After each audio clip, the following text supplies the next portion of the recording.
हां SP साहेब, ते आता तुम्ही ऑफिसला आहात काय?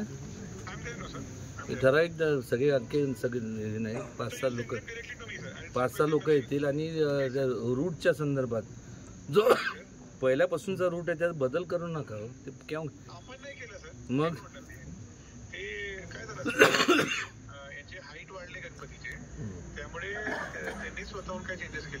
ते येऊन बोलते, जरा बघून घ्या. आपण हाईटचे गणपती ते पाठवा खाली, तसेच ते नाही त्यांना इकडनं पाठवा. मग असंच करावं लागणार ना.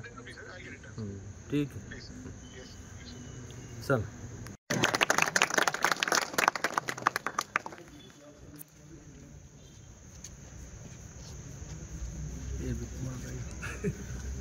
तुमचं म्हणणं काय की लवकर आटपतं हे सगळं.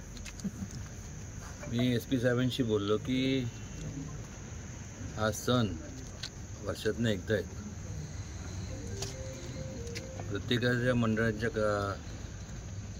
जे कार्यकर्ते असतात ते अत्यंत उत्साहात असतात आणि त्यामुळं कुठल्याही काय इथं काय गुन्हा घडत नाही, काय नाही.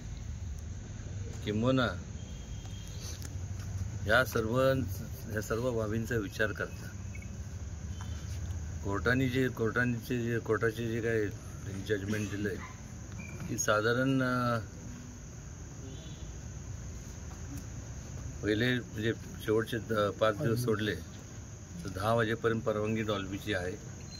पुण्यात घ्या, मुंबईत घ्या, सगळ्या ठिकाणी चालूच आहे. तेव्हा ती परमिशन तुम्हाला आहेच.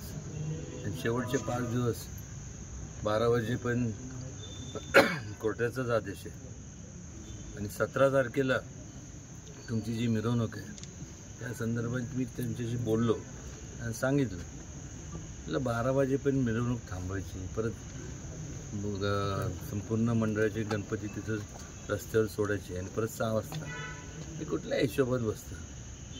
त्यामुळं माझं प्रामाणिक मी त्याला सांगितलं योग्य नाही. परत दुसऱ्याची ट्रॅफिक आणि हे ते सगळ्याचं म्हणजे फार वातावरण होऊन जाते.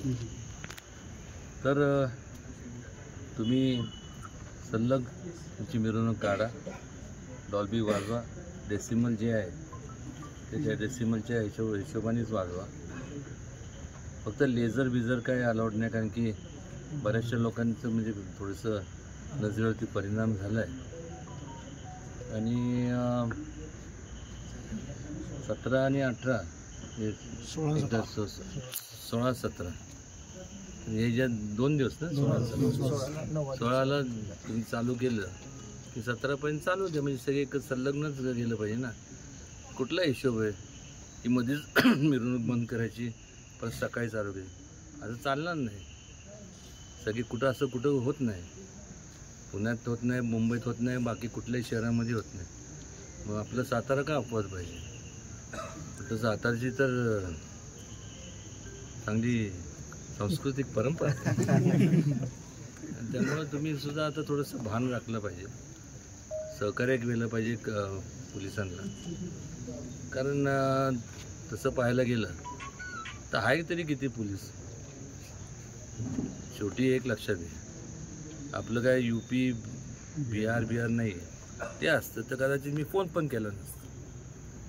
पण आपल्याला हे आपलं महाराष्ट्र आहे आणि महाराष्ट्रामध्ये सुसंस्कृतपणा आहे. आणि त्यामुळं पोलिसांचा जर फोर्स बघितला तर तेवढासा पोलीस फोर्स अख्ख्या जिल्ह्याला पुरेसा नाही आहे. त्यामुळे आपण सहकार्याच्या भूमिकेत जर राहिलो नाही तर इथलं पण UP बिहारच होणार. आपण राहतो आणि त्यामुळे पोलिसांना माझी कळकळीची विनंती आहे, या सगळ्या गोष्टींचं आपण भान ठेवला पाहिजे की महाराष्ट्रामध्ये लोक कॉपरेट करतात पोलीस डिपार्टमेंटला आणि करत राहणारच. जर अतिरेक झाला तर लोकसुद्धा मग ऐकण्याच्या पलीकडे गेल्यानंतर मग मी सुद्धा सांगून किंवा कोणी जरी विनोद केलं तर त्याचा काहीही फरक पडणार नाही. तेव्हा पोलिसांचं सहकार्य सगळ्या पोलिसांना पोलीस डिपार्टमेंटनी वेगवेगळे जे पोलीस स्टेशन आहेत, केवळ सातारा नाही तर संपूर्ण सातारा जिल्ह्यात प्रत्येकाने त्याची दखल घ्यावी. अनुचित प्रकार जर काय पोलिसांकडनं लाठीचार्ज आणि घडलं तर आरेला कारे समजा उत्तर देता येतं, पण लोक मुलं देणार नाही. पण जास्त जर एखाद्या डोक्यात बसली आणि हे केलं आणि कारण नसतं तर मी एवढंच सांगेन, मी जर कोण म्हणजे मला धाडस करणार नाही, पण एक कार्यकर्ता म्हणून एक मंडळाचा असतो आणि मला बसली तर मी देवा शपथ त्याला सोडणार आहे, कोणी पण असू दे. पण ह्या भूमिकेत तुम्ही जाऊ नका, आता अगोदरच तुम्ही सगळ्यांना बडवलं. त्यामुळे आता जावा गपगुमान आणि तुमच्या तिथं लोकांना 10 वाजेपर्यंत वाजवा. 10 वाजेपर्यंत त्यांचा जरा विश्रांतीची वेळ असते. 10च्या आत कोण झोपत नाही आणि तुम्ही तर काय झोपणार आहे मला माहिती नाही, पण 10 वाजता बंद करा. 5 दिवस आणि शेवटचे 5 दिवस तर आहेच, 12 वाजता.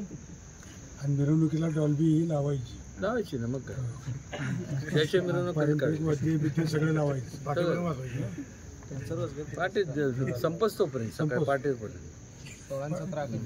चला, शेवटच्या दिवशी महाराज किती वाजेपर्यंत टायमिंग राहील काय मिरवणुकीचा वाद्यासाठी? टाईम काय असतो? टाईम काय आज सगळ्यांनी शेवटी कसं आहे, आता त्यांचं टाईम काय मला माहीत नाही, पण मिरवणुकीचं टाईम काय तुम्ही ते ठरवणार का? नाही असं काही नसतं. मग तुझी चालेल संलग्न चालू करा, तेव्हा बघू काय व्हायचं.